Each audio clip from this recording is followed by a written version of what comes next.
Bwana Yesu asifiwe. Waombaji, Bwana Yesu asifiwe. Bwana Yesu asifiwe. Ukisoma kwenye Biblia utaona kwenye kile kitabu cha Mwanzo ile sura ya 18 ule mstari wa kwanza, ukisoma pale unaona wale malaika walipokuwa wanaenda Sodoma. Kasome Biblia pale kama ni mtu unafuatilia kitu cha Malango. Unaona Biblia inasema kitu pale. Anasema hivi: wakati malaika walipokuwa wanaenda kwa Ibrahim, Biblia inasema Ibrahim alikuwa ameketi kwenye lango, alikuwa ameketi mlangoni. Wale malaika walipokuwa wanakuja walipita kwenye mlango. Kwa hiyo katika ulimwengu wa roho Biblia ikisema ya kwamba alikuwa ameketi kwenye lango, maana yake alikuwa kwenye nafasi mahali ambapo ndipo malaika wa Mungu wanapita. Kwa nini? Kwa sababu katika ulimwengu wa roho chochote kinachopita kuja kwa mtu kinapita kwenye kitu kinachoitwa malango. Ndio maana anasema hivi, kama Biblia inasema na malango yako yatakuwa wazi, maana yake anaweza akafunga. Yule anayefunga malango, maana yake kuna aina ya maisha ya watu yanazuiwa katika ulimwengu wa roho. Bwana Yesu asifiwe. Watu wa Mungu, Bwana asifiwe. Watu wa Mungu, Bwana asifiwe. Sasa nisikilize. Ukisoma unaona wale malaika walipokuwa wanaingia Sodoma na Gomora, Biblia inasema wakapita kwenye malango, wakamkuta na Lutu yuko mlangoni. Kwa sababu malango ni ya kiroho, yaliwekwa na Mungu kwa ajili ya kumhudumia mtu akiwa hapa duniani. Kwa Mungu akitaka kufanya chochote juu ya maisha ya mtu, akitaka kufanya chochote kwenye eneo, lazima atumie malango ya kiroho yaliyopo kwenye hilo eneo. Bwana Yesu asifiwe. Ngoja nikupe ushuhuda utakusaidia.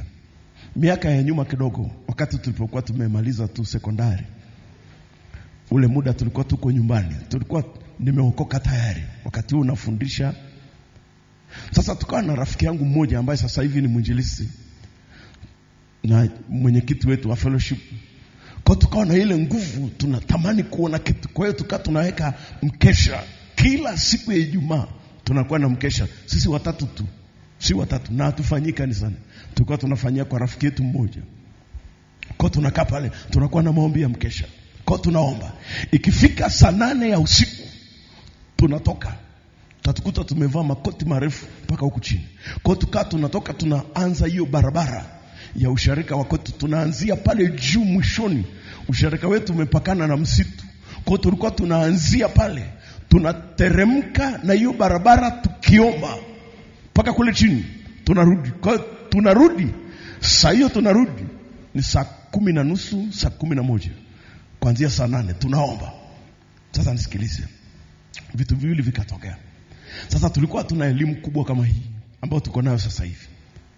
Kwa tulikuwa tunaendelea, rafiki yangu mwinjilisti akasemaje, sasa tuombe Mungu afunge hizi baa za mbege.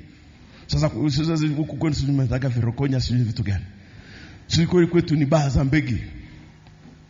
Kwa zilikuwa nyingi sana kwenye ule mtaa. Tukasema tuzifunge.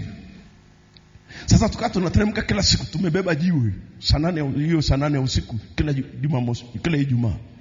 Kwa tukiteremka tukikuta baa ya mbege ndio hiyo hapo, tunachukua ile jiwe, tunasema tunakufunga kwa jina la Yesu Kristo, kuanzia leo tunarusha ile jiwe juu ya bati. Likidondoka mpaka chini, tunasema kama jiwe lilivyoanguka ndivyo na hii klabu inaanguka. Hatukujua hata tumepata wapi. Kwa tukaenda hivyo. Mwinjilisti rafiki yangu, kwa sababu mmoja akasema, sasa ngoja nikwambie kitu. Akaleta kitu, akasema sasa tusiombee zote zifungwe, tuache kimoja tu ili wazee wa ile eneo wasi wanaenda mbali sana. Unajua, tukakubali ule ushauri wake. Tukasema sawa. Kwa tukaomba. Kwa hiyo tukaa tunaomba, kile kimoja ndio tukaa tunakiacha. Unajua kitu cha ajabu kilichotokea? Zile baa zote za mbege zilifungwa mpaka leo. Na mpaka leo kijijini kwetu, sikiliza, na mpaka leo ukienda kijijini kwetu kuna baa moja tu ya mbege mpaka leo. Na ile baa ndio ile tuliyoiacha mpaka leo. Mpaka leo. Sasa namtaniaga mjisi, namwambia sisi tukafunge na ile moja iliyobaki. Yeye yuko Dar es Salaam sasa, anafanya utumishi Dar es Salaam. Lakini nataka nikuonyeshe kitu gani. Tulipokuwa tunapita kwenye ile barabara kuu, kumbuka nilichokuambia, barabara kuu ni lango. Kwa hiyo tulikuwa tunatawala. Sasa angalia, tulikuwa tukitoka saa 8 ya usiku tunaomba, tunarudi saa 10:30, saa 11, tunamshukuru Mungu, kila mtu anaenda nyumbani kwake. Sasa hakuna mtu alikuwa anatuona, hatujakutana na mtu yoyote. Siku moja tuko mahali, tuko watatu hivyo, akaja mzee mmoja akatufuata. Huyo mzee ana skendo zake za uchawi kwenye huo mtaa. Akatufuata akasema, alafu nyie vijana msio mnatembea usiku.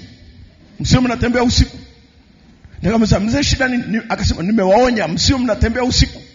Unajua kumbe sisi tulivyokuwa tunatembea tunawaharibia kazi zao, tunawanyima nguvu ya kutawala kwenye lile eneo. Ndio tukaelewa. Nasemanga light, tungelikuwa tumepata maarifa ya sasa hivi tulionayo, inawezekana kungefanyika mambo makubwa zaidi kuliko yale. Bwana Yesu asifiwe. Kwa hiyo sikiliza vizuri, ninyi ni wana uamsho. Sijajua umetoka usharika gani na sijui mko wangapi, lakini natutaka kusema, kama mnataka kuona uamsho ukinyanyuka, dilini, jipangeni, mko watatu, mko wanne. Semeni sasa, sisi tuko wanne. Okay.